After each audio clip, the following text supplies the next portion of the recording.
and welcome back to my channel. I'm Dana Dash and I accept all good vibes and people on this channel, so check your energy and let's get into this video.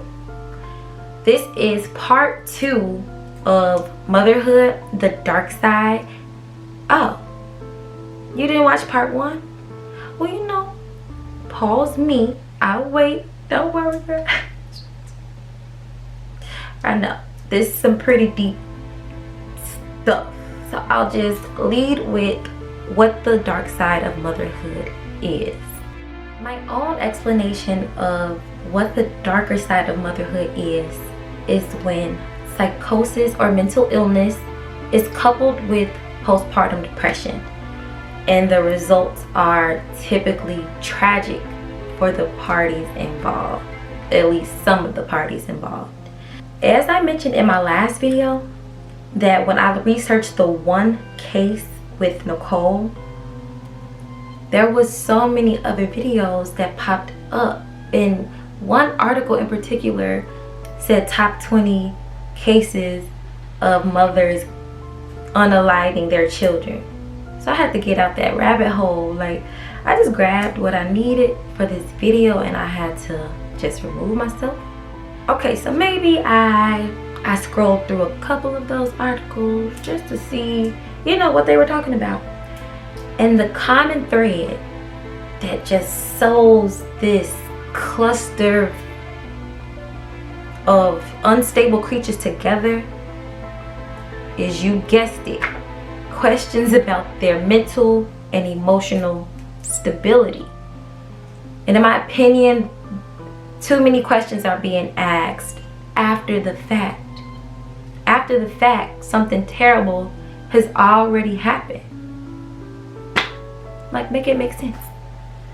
Which leads me to ask, why isn't this talked about more? Why isn't the darker side of motherhood talked about more in a way that we just all have to admit it happens more often than we would like it to?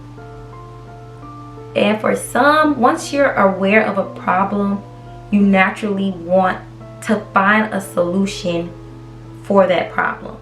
And so maybe for one, I truly believe there should be more clinical studies to see if postpartum and psychosis or mental illness correlate. So maybe we can arrive to more answers. And also, a little while ago, Tyra Banks, when she had her show, she touched on this very topic, the darker side of motherhood. One of her guests actually mentioned to the whole audience that she wanted to throw her baby against the wall. Like,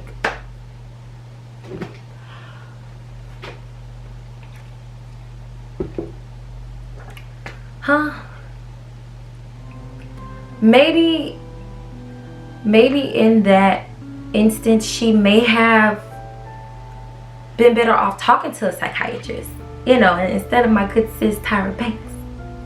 And I am not saying that Tyra Banks was exploiting these women or the guests on her show that day, but what I am saying is, when this sensitive topic was brought up, it was done so in a way that was taboo, which I agree it very well it is.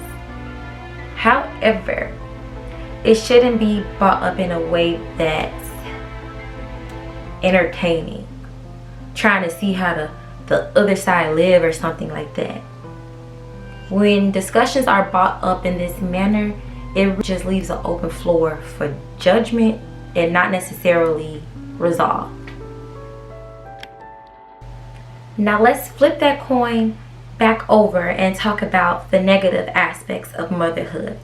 Like I mentioned in my first video, remember I said there were positive aspects of motherhood, negative aspects of motherhood, parenthood, and then that deep end, like I mentioned, you know, the whole premise of this video. I want to add to the negative title, and I'm going to extend that to negative but sort of natural aspects to parenthood. For example, I can remember shopping for my daughter And in the moment of me shopping, I said aloud, damn, this little muff expensive. And I just started laughing. I said it out loud, and yeah, you would have thought I was talking about a purse. But no, I was talking about my baby. I was talking about my baby. Now I laughed because it was sort of negative in nature, I guess. But it's one of those truths that comes with having kids. They're expensive. They cost a lot of money to raise in America. For real. For real. And see, here's the thing. Pregnancy and the events leading up to it, surrounding it, can be romanticized. Very much so.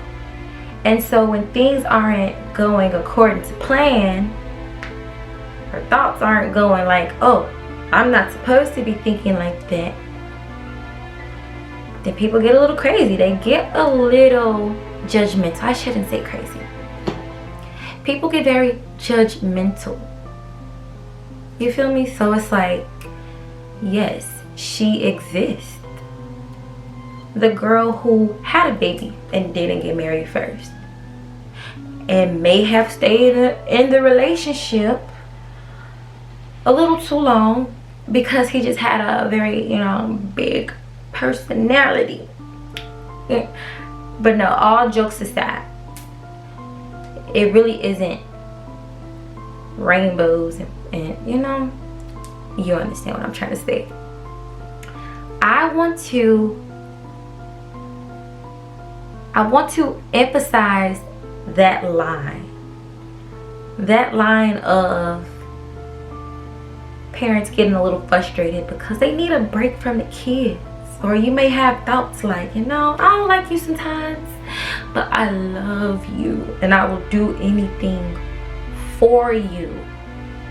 Mommy may need to have a glass of wine before, I put you to bed sometimes, but I love you.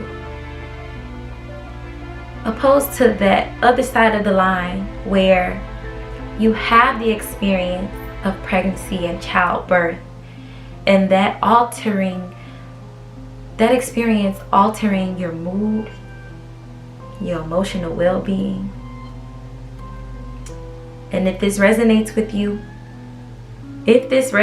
you or someone you know, advocate for that person or advocate for yourself, and please get help. Even if that means that child is... I truly apologize, guys. I did have to turn my camera off, get myself together. It's getting a little emotional. But I do want to wrap this up on a positive note. Situations like this happen all too often. But I do challenge you to not judge the person, the parents, automatically, because it is so easy to look at these people as monsters. Like, I feel you. It's terrible. Doesn't take away from the fact it's terrible. However, please acknowledge the fact that it may be some deeper stuff going on.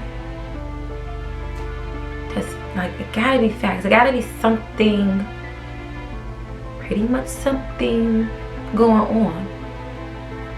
Postpartum depression is real, and some women have it more severely than other women.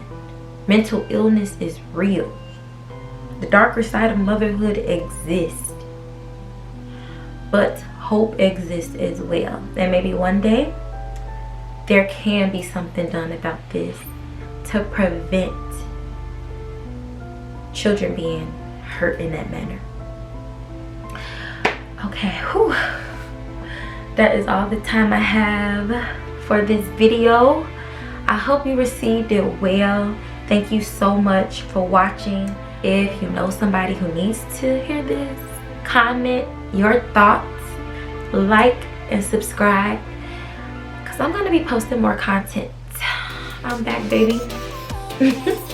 Bye, guys.